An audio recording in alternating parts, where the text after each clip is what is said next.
Kemudian ada seolah-olah ada sebuah feeling yang kuat kepada saya bahwasanya dia akan pulang, anak tersebut akan pulang sebelum 3 hari. Makanya saya sampaikan kepada beliau,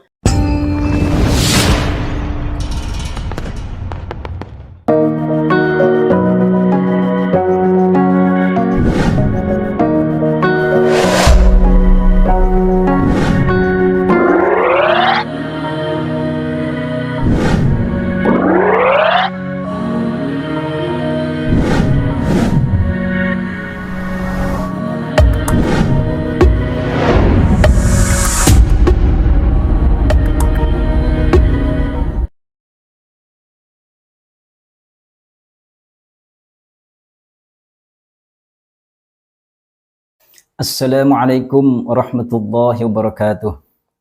A'udzu billah, bismillah, alhamdulillah, wassalatu wassalamu ala rasulillah wa ala alihi wa ashabihi wa mawalah, la hawla wa la quwwata illa billah, amma ba'd.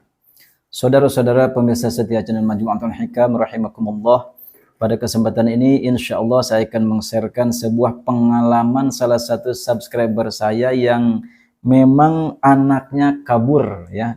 Dengan izin Allah Subhanahu wa taala, salah satu subscriber ini menemukan sebuah video untuk menarik anaknya yang sedang kabur.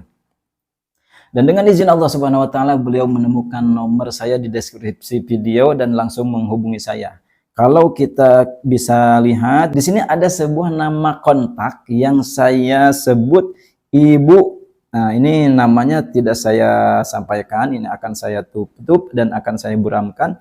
Yang jelas ini masalahnya panggil anak kabur. Nah ya, ini bagaimana kisah seorang ibu yang anaknya kabur sehingga dengan izin Allah Subhanahu wa taala anaknya kembali pulang. Bagi Anda yang mungkin penasaran bagaimana kisah seorang ibu yang mencari anaknya, yang mendatangkan anaknya dengan izin Allah Subhanahu wa taala yang sudah kabur sehingga pulang kembali.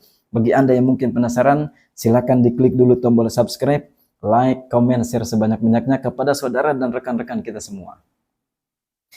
Baik, saya lanjutkan. Pada sekitar tanggal 22 September 2024, ini masih bulan-bulan kemarin ya. Ini belum sampai 1 bulan ya, belum sampai 1 bulan. Ini karena sekarang bulan Oktober awal. Ini sekitar tanggal 22 September 2024, ada yang mengechat kepada saya sekitar pukul 1.57. Ini sekitar pukul 2 dini hari. Malam-malam mengechat kepada saya, kebetulan saya waktu itu sedang istirahat. Assalamualaikum, maaf Ustadz, saya mohon izin.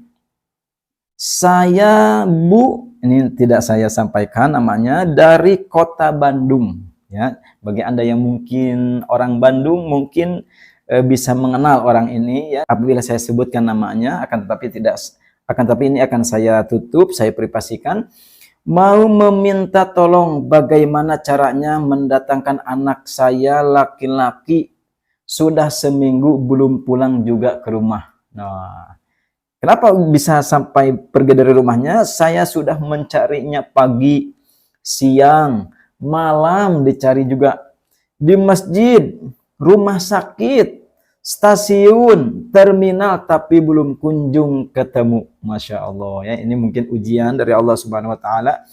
Dan sudah saya tanyakan kepada seluruh teman-temannya yang bersekolah yang sama dengan anak saya, tidak ada yang tahu. Masya Allah, ini adalah pengorbanan seorang ibu yang sedang mencari anaknya yang sedang pergi tanpa izin, artinya kabur ya. Sudah dicari ke masjid, rumah sakit, stasiun, terminal, siang, malam, pagi dicari, namun Allah Subhanahu wa taala belum mengizinkan untuk anaknya diketemukan. Masya Allah ya. Kemudian beliau melanjutkan chatnya kepada saya, anak saya ini pergi tanpa membawa HP dan uang. Masya Allah, mungkin kalau pakai HP bisa ditelepon ya, itu pun kalau tidak dimatikan HP-nya karena ini kabur ya. Dan yang mirisnya ini, anaknya tersebut tidak membawa uang. Aduh, bagaimana nih, kasihan makannya, kasihan minumnya, mungkin haus seperti itu. Jadi karena dia merasa marah kepada saya, nah ini alasan anak tersebut pergi dari rumahnya, karena dia merasa marah kepada saya, karena saya ada menasehati dia. Dia pergi dari rumah ketika saya sedang di kamar mandi, memandikan anak yang kecil, Pak Ustadz. Jadi ibunya sedang memandikan anak yang kecil, Nah, ini kakaknya pergi, kabur ya, kabur tanpa izin. Tentu kalau mungkin ya, kalau kabur tanpa izin pastinya ya. Saya juga sudah lapor polisi, tapi sampai sekarang belum ditemukan dan belum pulang anak saya, Pak Ustadz.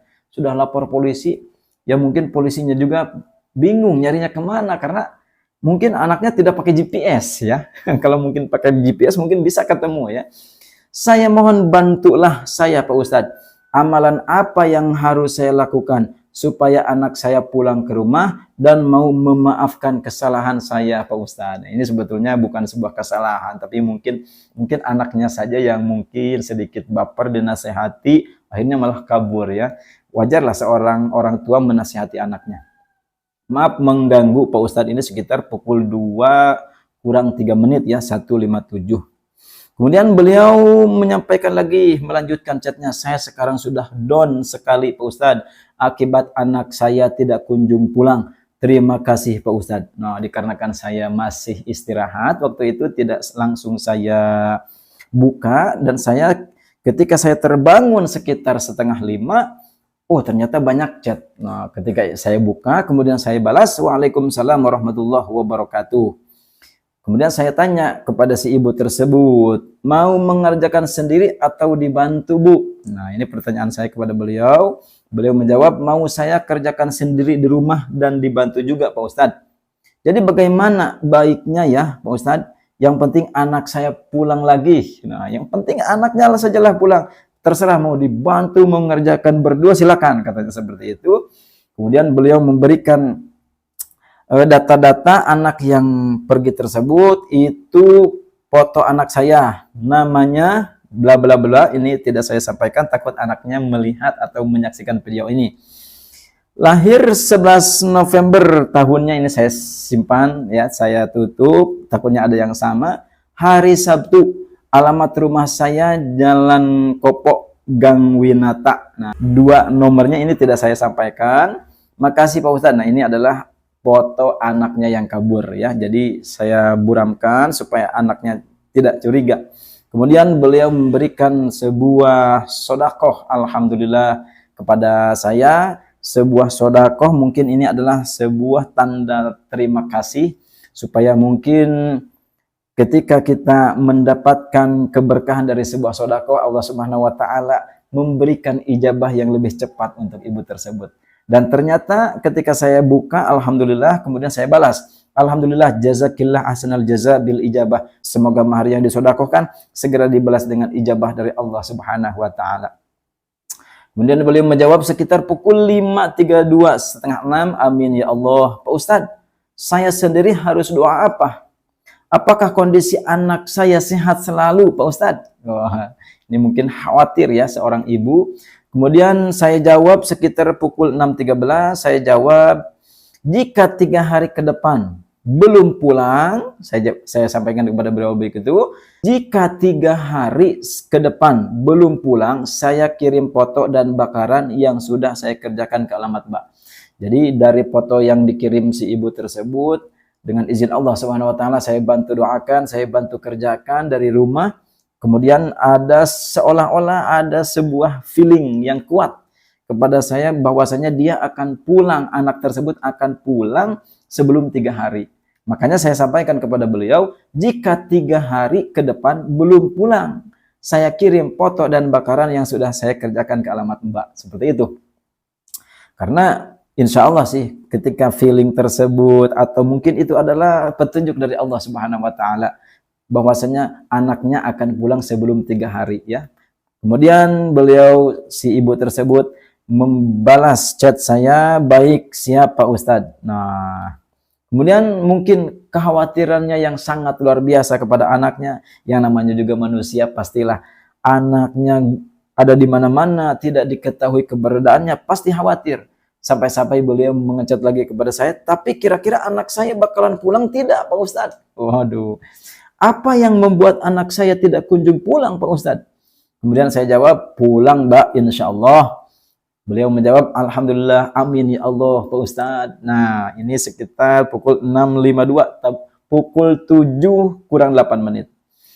Dan Masya Allah, Masya Allah, tabarakallah, Allah Subhanahu wa Ta'ala ternyata semenjak kurang dari 3 hari tersebut, Allah Subhanahu wa Ta'ala memberikan ijabahnya.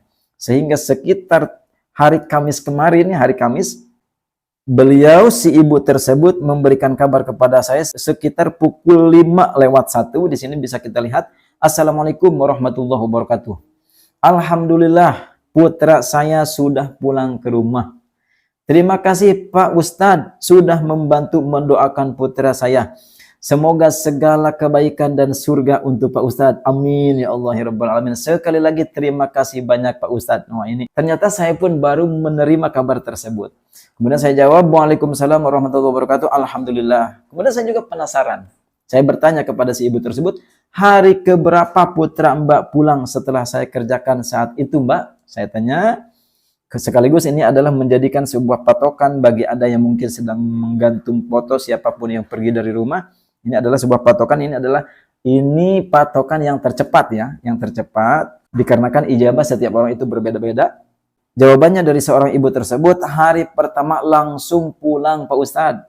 Maaf baru mengabari Pak Ustadz. Alhamdulillah wa syukrulillah. Tiada hentinya rasa syukur kepada Allah Pak Ustadz. Semoga segala kebaikan untuk Pak Ustadz dan surga untuk Pak Ustadz. Amin ya Allah. Terima kasih Pak Ustadz. Sama-sama Bu. Amin. Allahumma amin. Masya Allah. Doa dari seorang ibu yang anaknya sudah dikembalikan oleh Allah Subhanahu wa Ta'ala sangat baik sekali kepada saya yang sebetulnya hanya ikut mendoakan, ikut berdoa. Akan tetapi sebetulnya ini adalah hakikat dari Allah Subhanahu wa Ta'ala yang memulangkan anaknya. Ketika kita berikhtiar dengan doa kepada Allah Subhanahu wa Ta'ala, walaupun kita mungkin sebelumnya siang, malam, pagi mencari ke stasiun, ke masjid, terminal dan lain sebagainya, bahkan sudah lapor ke polisi, Masya Allah, polisi pun tidak bisa dikarenakan anaknya tidak memakai GPS. Karena jadi polisi mungkin bingung untuk mencarinya. Tapi Allah Subhanahu wa Ta'ala Maha mengetahui dan Maha mampu, Maha berkuasa. Walaupun anak tersebut tidak memakai GPS, Allah Subhanahu wa Ta'ala pulangkan kepada ibunya. Masya Allah. Mudah-mudahan video kali ini bisa bermanfaat dan bisa menjadikan sebuah motivasi ketika kita meminta kepada Allah Subhanahu wa Ta'ala bahwasannya apapun yang kita minta pasti Allah Subhanahu wa Ta'ala kabulkan ketika kita meminta dan berdoa kepada Allah Subhanahu wa Ta'ala dengan penuh keyakinan. Amin ya Allah ya Rabbal Alamin. Jadi catatannya adalah ketika kita berdoa, jangan lupa yakinkan bahwasanya Allah Subhanahu wa Ta'ala akan mengijabah doa Anda. Sebelum saya tutup, saya ingin meminum kopi dulu. Ini mumpung belum dingin ya, ini kopi. Mohon maaf bagi Anda yang mungkin juga meminum kopi, silakan diminum dulu dikarenakan supaya lebih fresh lagi. Nah, jadi kata Abah Guru Sekumpul, selama bau mulut kita itu bau kopi, katanya kata Abah Guru Sekumpul begitu. Selama itu pula malaikat mendoakan ampunan kepada kita. Jadi sering-seringlah ngopi, jangan sehari pun tidak ngopi. Supaya apa? Supaya kita didoakan terus oleh para malaikat. Itu berdasarkan keterangan yang disampaikan oleh Abah Guru Sekumpul, Syekh Muhammad Zaini bin Abdul Ghani dari Kalimantan Selatan ya, Martapura. Mudah-mudahan kita semua yang mencintai beliau mendapatkan keberkahan dari beliau dan mendapatkan karomah dari keberkahan-keberkahan ilmu-ilmu beliau. Amin ya Allah ya Rabbal Alamin. Termasuk salah satunya adalah yang beliau sampaikan, selama bau mulut kita bau kopi, katanya ya, harum kopi maksudnya, itu selama itu pula malaikat akan mendoakan kita dengan supaya kita diampuni Allah Subhanahu wa Ta'ala. Ketika kita mungkin didoakan oleh malaikat, tidak mungkin doa malaikat tersebut akan meleset. Karena apa? Karena malaikat tidak pernah melakukan dosa sedikit pun. Masya Allah. Mudah-mudahan seteguk dua teguk kopi ini mendatangkan ijabah dan rahmat dari Allah Subhanahu wa Ta'ala serta mengampuni dosa kita. Amin ya Allah ya Rabbal Alamin. Saya cukupkan sekian. Mudah-mudahan ada manfaatnya. Wabillahi taufiq wal hidayah. Wassalamualaikum warahmatullahi wabarakatuh.